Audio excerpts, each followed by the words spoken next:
Tsopano tikupasirani nkhani za maboma za lero pa 13 August 2024. Tiye tikhale pomwepo kuti timvere kuti maboma mwagwanje.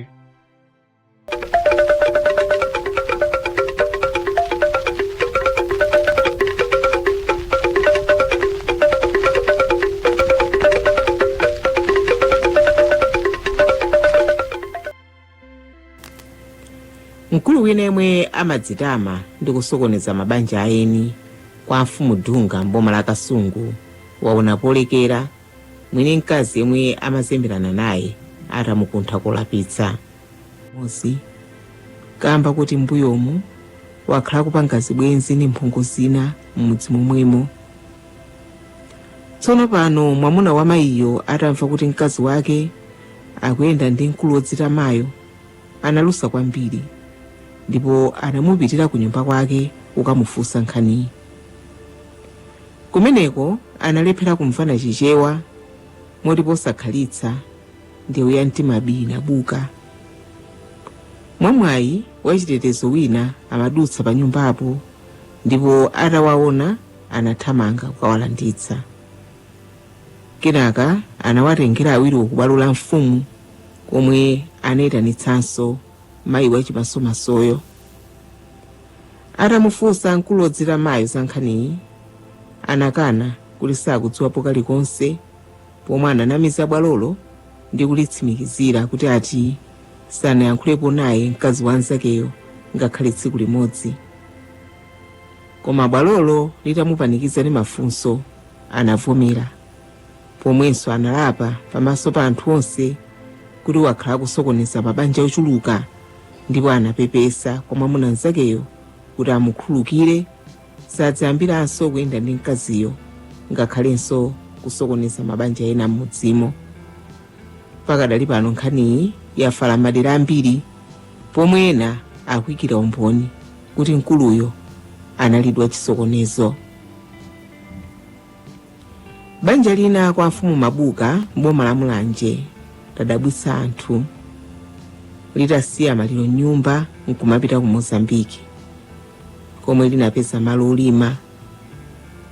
Nkhani kuti mkulu wina mderalo anakwatira mkazi wa mudzi woyandikana, ndipo anamutenga mkaziyo kumakhala naye kwawoko monga mtengwa. Banjali limazilimbikira pa ntchito ya ulimi, ndipo ataona kuti malo olima akuachepera anakafuna ena ku Mozambiki, ndipo anagwirizana zosamukira kumunda kwawoko.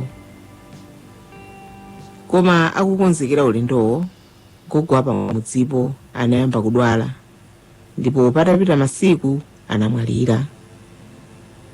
Mkuluyo malo omwe yamba walira maliro a gogo akewo anamanga katundu wawo nkunyamuka ndi mkazi wakeyo ulendowo maliro ali m'nyumba.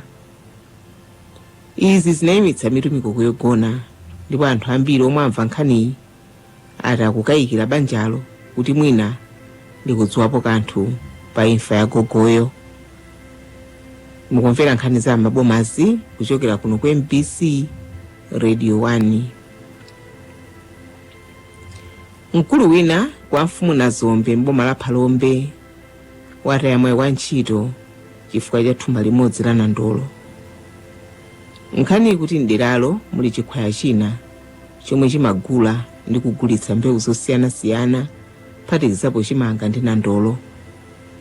Chikhwayacho chinamulemba ntchito mkuluyo kuti aziyendetsa bizinesiyo, ndipo kwa nthawi wakhala kugwira ntchitoyo mokhulupirika. Koma sabata yathayi pamalo a bizinesiyo panafika anyamata ena omwe zikuoneka kuti anachita kugwirizana nawo, ndipo anatulutsa thumba limodzi la nandolo nkuwapatsa kuti akagulitse, ndalamazo agawane. Tsoka ilo tsiku lomwelo bwana wa mkuluyo anafika pamalopo kuti akawalandiritse malipiro, ndipo atalowa mchipinda chosungiramo zokololazo anazindikira kuti thumba la nandolo limodzi lachokapo. Pamenepa anayembekezera kulandira ndalama zochuluka, koma anadabwa kuti ndalama zomwe akumupatsa palibepo za thumba la nandolo. Atamufunsa anakanika kuyankha, ndipo bwanayo atafufuza yekha kwa anthu ena pamalopo, zinadziwika kuti mkuluyo wapatsa anyamata ena thumbalo. Pamene bwanayo anamupana kuti anene chilungamo pa nkhaniyi, paka kenaka anavomera, moti tikunena pano ntchito yakeyo yauma, ndipo nkhaniyi ili m'manja mwa achitetezo m'mudzimo. Mayi wina kwa mfumu Mbiza mboma la Zomba walira modabwitsa. Mnyamata wina wa njinga yakabaza atawumba mbuzi yake nkupheratu. Watitumizira nkhaniyi wati wakabazayo ananyamula mkulu wina yemwe amapita kokumba miyala ya mtengo wapatali ya golide m'dera lina. Mkulu wopanga haya njingayo anawuza wakabazayo kuti ayiponde njingayo kuti iyeyo akafike kokumba miyalayo nthawi yabwino. Ndiye ulendowo akuti unadidi wachangu, koma atafika kwa msokanya akuthamanga chomwecho, woyendetsa njingayo analephera kuchepetsa moto ataona mbuzi munsewu. Pamenepo wakabazayo anawumba mbuzi imodzi paka kupheratu. Uthenga wa ngoziyi utafalikira m'deralo, mayi wina anathamangira kumalowo, ndipo ataonetsetsa anazindikira mbuzi yakufayo kuti ndi yake. Posweka mtima ndi zimenezi, mayiyo anayamba kulira mokweza kudandaula chiweto chakecho. Anthu omwe anasonkhana pamalopo anayesera kutonthoza mayiyo, koma sizinaphule kanthu. Anthu enanso pamalopo amangozuma nkumanena kuti zomwe achita mayiyo ndi mwikho kapena kuti malawulo. Nkhaniyi anapita nayo kwa mfumu, koma nkuti pa nthawi yonseyi mayiyo akulira kuti wataya chiweto chake pa ngoziyo. Tsopano imvani imene nyengo ikhalira usiku uno ndi mawa. Tiyembekeze nyengo ya mphepo ndi ya mitambo yapatali madera ambiri usiku uno ndi mawa mmawa.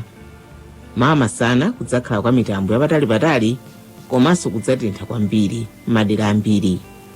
Mphepo izomba kuchokera kuvuma, ndipo lachiwiri tiyembekeze nyengo ya mitambo komanso mvula ya mabingu madera ena.